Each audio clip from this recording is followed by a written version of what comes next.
आपके एटीट्यूड में होने वाले बदलाव से ही आप दुनिया की मुश्किलों से निपट पाते हो। जब लगती है ना ठोकर, कोई चीट करता है, कोई छोड़ देता है, किसी की बातों से हमें पेन फील होता है या कभी हम बहुत हर्ट हो जाते हैं, इसके बाद जो एटीट्यूड आता है, इसके बाद जो आप मजबूत और एक्सपीरियंस से भरे हुए फील करते हो, फिर आपको कोई भी चीज रोक नहीं सकती। किसी भी बात का असर इतना गहरा नहीं होता कि आप बहुत अकेला फील करें या बहुत ही ज्यादा डिप्रेस फील करें। देखो यार, लाइफ में कुछ भी करने के लिए सिर्फ सक्सेस स्टोरीज मत पढ़ा करो, बल्कि फेलियर स्टोरीज से भी जानने की कोशिश किया करो कि आखिर वो फेल क्यों हुआ। अब जैसे एक जगह पर एक बहुत बड़ी कार रेस होने वाली थी, मगर उस रेस से पहले पिछले दिन एक काफी बड़ा प्रोग्राम हुआ जहां वो रेसर आया जो पिछली रेस में जीता था। उसने अपनी कामयाबी की कहानी सुनाई कि वो कैसे पिछली रेस में जीता था। उसने सब कुछ बताया कि ऐसा रास्ता आया था, फिर वहां से टर्न लिया, स्पीड बढ़ाई और खुद पर कॉन्फिडेंट रहा कि मैं तो जीतूंगा, और आखिरकार वो जीता भी।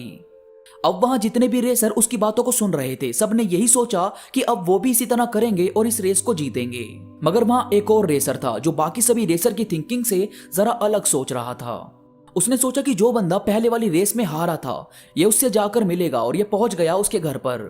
वहां उससे मिला और उसे बोला कि कल हमारी रेस है, और आपसे पहले जो बंदा पिछली रेस में जीता था उसने आज स्पीच दी थी। वो कैसे जीता ये तो मुझे मालूम है, आप ये बताओ कि आप हारे कैसे। फिर उसने उस रेस का सीक्रेट बताया। उसने कहा कि रेस जहां से शुरू हुई थी वहां से 2 कट पर एक अंडरग्राउंड रास्ता जाता है, तो जो पहले वाला रेसर था वो उस रास्ते के शॉर्टकट से आगे निकला और रेस को जीत गया, और मुझे उसके बारे में मालूम नहीं था तो मैं हार गया। अभी से उस शॉर्टकट के बारे में पता चल गया था। अगले दिन रेस हुई, ये भी उस शॉर्टकट के थ्रू आगे निकला और सबसे आगे निकलकर रेस को जीत गया। तो ये हुआ सिर्फ तब जब उस हारे हुए इंसान ने इसको बताया कि वो हारा कैसे। इसीलिए सिर्फ सक्सेस स्टोरी नहीं बल्कि फेलियर स्टोरी सुननी भी जरूरी होती है। इसके बाद है, भीड़ के पीछे मत भागो, आप वो देखो कि आपको क्या पसंद है, अपनी क्रिएटिविटी से कुछ करने की कोशिश किया करो। देखो यार, सिर्फ मरी हुई मछली ही झुंड के साथ बहती है। आप वेल मछली हो, आप अकेले अपना रास्ता बनाओ और समुद्र में गोते लगाना सीखो।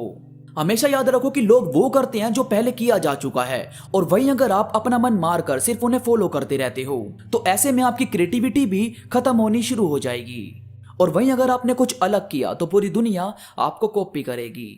इसके बाद है, एक्ट ऐसा करो कि आप बहुत कॉन्फिडेंट हो कि आप जरूर जीतोगे, और प्रैक्टिस ऐसी करो कि आप फेल हो सकते हो। आपके किसी काम को करने के तरीके, बार बार उस काम को करने का पागलपन ही आपको उस काम में कामयाबी दिलवाता है। सिर्फ बोलने से या सोचने से कामयाबी हासिल नहीं होती, कामयाबी के लिए लड़ना पड़ता है अपनों से, अपने से। तब जाकर आप बनते हो हीरा, एक ऐसा हीरा जो पूरी दुनिया पर अपनी चमक बिखेरने की ताकत रखता है। इसके बाद यहाँ कहने वाले बहुत हैं, आप सुनने वाले बनिए।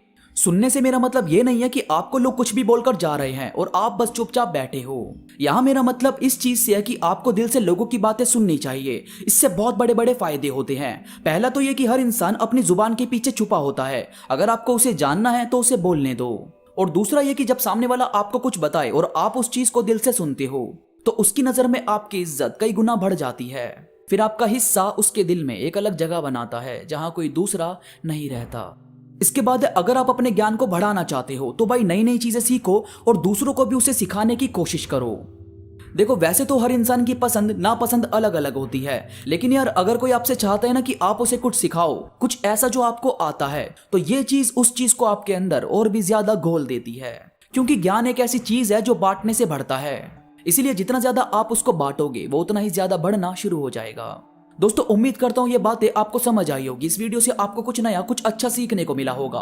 वीडियो पसंद आई हो तो लाइक करो और कमेंट करके मुझे जरूर बताओ। और यार अगर आप अब तक मुझसे इंस्टाग्राम पर नहीं जुड़े तो प्लीज यार इंस्टाग्राम पर मुझसे जरूर जुड़ो। वहां मैं काफी सारी चीजें अपडेट करता रहता हूं जो मुझे यकीन है कि आपको जरूर पसंद आएगी। इंस्टाग्राम का लिंक नीचे डिस्क्रिप्शन में मौजूद है। तो अभी के लिए बस इतना ही, मैं मिलूंगा आपसे नई वीडियो के साथ, तब तक के लिए धन्यवाद।